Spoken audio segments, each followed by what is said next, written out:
نحمده ونصلي على رسوله الكريم أما بعد فأعوذ بالله من الشيطان الرجيم بسم الله الرحمن الرحيم ولا تحسبن الذين قتلوا في سبيل الله أمواتا بل أحياء عند ربهم يرزقون صدق الله العظيم.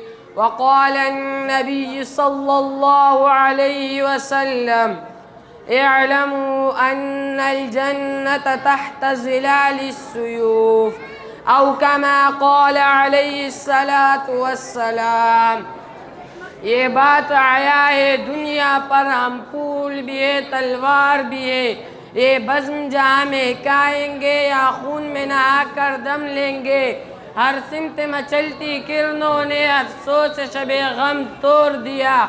اب جاگ اٹھے دیوانے دنیا کو جگا کر دم لیں گے. سامعین محترم اور میرے ہم سفر طالب علم ساتھیو، السلام علیکم ورحمۃ اللہ وبرکاتہ.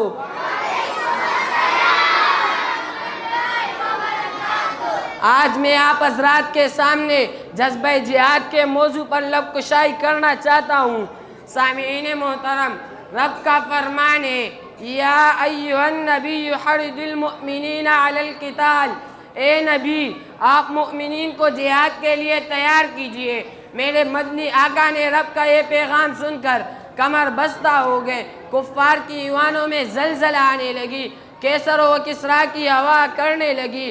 کفار کے دلوں میں دین اسلام کی عظمت جاگزین ہونے لگی. اسلام کی دعوت 400 پھیلنے لگی.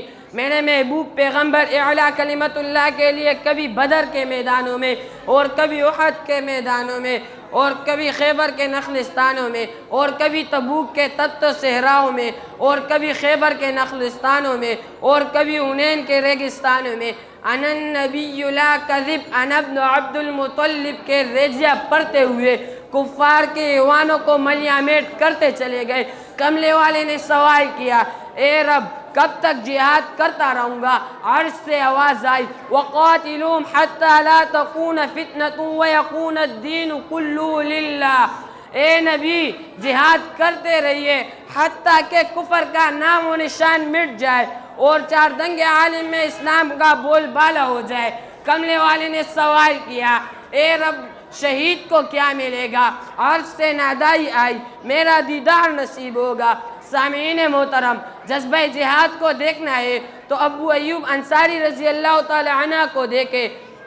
90 سال کی عمر ہے، جہاد کے لیے میدان میں نکل رہے ہیں. بچوں نے عرض کیا، ابا جان آپ آرام فرمائے، آپ نے بہت جہاد کر لیا، ہم آپ کے بدلے جہاد کریں گے.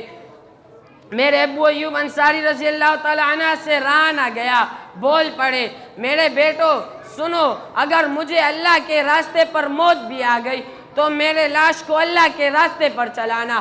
اللہ اکبر، یہ جذبہ جہاد. سامعین محترم، جذبہ جہاد کے بدولت ابو بکر صدیق بن گئے، عمر فاروق بن گئے، عثمان غنی بن گئے، علی حیدر کرار بن گئے، خالد سیف اللہ بن گئے، حمزہ اسد اللہ بن گئے، معاویہ کا تبع وہی بن گیا، ابو عیدہ امین اللہ بن گئے. سامعین محترم، کیسر روم نے جن 60 صحابہ رضی اللہ تعالی عنہ کو قید کر لیا تھا، ان میں سے یہ خوش نصیب صحابی بھی تھے جنہیں دنیا حضرت حذیفہ سیمی رضی اللہ تعالی عنہ سے یاد کرتے تھے. کیسر روم کی نظر جب حضرت حذیفہ سیمی رضی اللہ تعالی عنہ پر پڑتی ہے تو فرشتہ ہو جاتا ہے اور کہتا ہے، میں تجھے اپنی بادشاہت کا ایک حصہ دیتا ہوں اس شرط پر مگر تو نبی کا کلمہ چھوڑ دے. حضرت حذیفہ سیمی رضی اللہ تعالی عنہ کہتا ہے، مجھے تیری بادشاہت کی ضرورت نہیں. کیسر روم کہتا ہے، اس کو قید کر دیا جائے اور 7 دن تک کھانا بند کر دیا جائے. 7 دن کے بعد کیسر روم کے سامنے لایا جاتا ہے، پھر وہی سوال دہرایا جاتا ہے. حضرت حذیفہ سیمی رضی اللہ تعالیٰ شیر کی طرح للکارتے ہیں، مجھے تیری بادشاہت کے مقابلے میں شہادت کی موت قبول ہے. کیسر روم کہتا ہے، اس کے دونوں ہاتھوں میں کیل ٹوک دی جائے. خون کیل ٹوک دی جائے۔ چنانچہ جلاد حکم کی تعمیل کرتا ہے اور کیل ٹوک دی جاتی ہے اور دونوں ہاتھوں سے خون کے فوارے جاری ہو جاتے ہیں اور اس کے بعد دوبارہ کیسر روم کے سامنے لایا جاتا ہے۔ کیسر روم کہتا ہے اے خوبصورت نوجوان، تو اپنے حسن پر رحم کر، میں تجھے آدھی سلطنت دیتا ہوں اور اپنی اکلوتی بیٹی سے تیرا نکاح کرتا ہوں۔ حضرت حذیفہ سیمی اور ایک لوٹی بیٹی سے تیرا نکاح کرتا ہوں، لیکن تو نبی کا کلمہ چھوڑ دے۔ حضرت حذیفہ سیمی رضی اللہ تعالیٰ سے رہا نہ گیا، بول پڑے میں تیری بادشاہت کو ٹکرا سکتا ہوں، شادی کے بغیر زندگی گزار سکتا ہوں، لیکن نبی کا کلمہ نہیں چھوڑ سکتا۔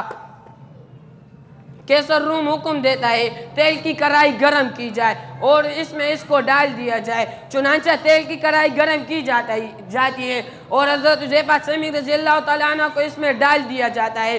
کچھ دیر کے بعد کیسر روم حکم دیتا ہے اسے نکالو، اب تک اس کی ہڈی بھی گل گئی ہوگی۔ حضرت حذیفہ سیمی رضی اللہ تعالیٰ عنہ کو نکالا جاتا ہے، لیکن ان کا ایک بال بھی تر نہیں ہوتا۔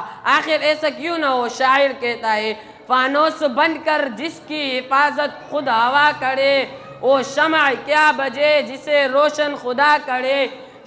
شہادت مطلوب و مقصود مؤمن، نہ مال غنیمت نہ کشور کشائی، وما علینا الا البلاغ المبین۔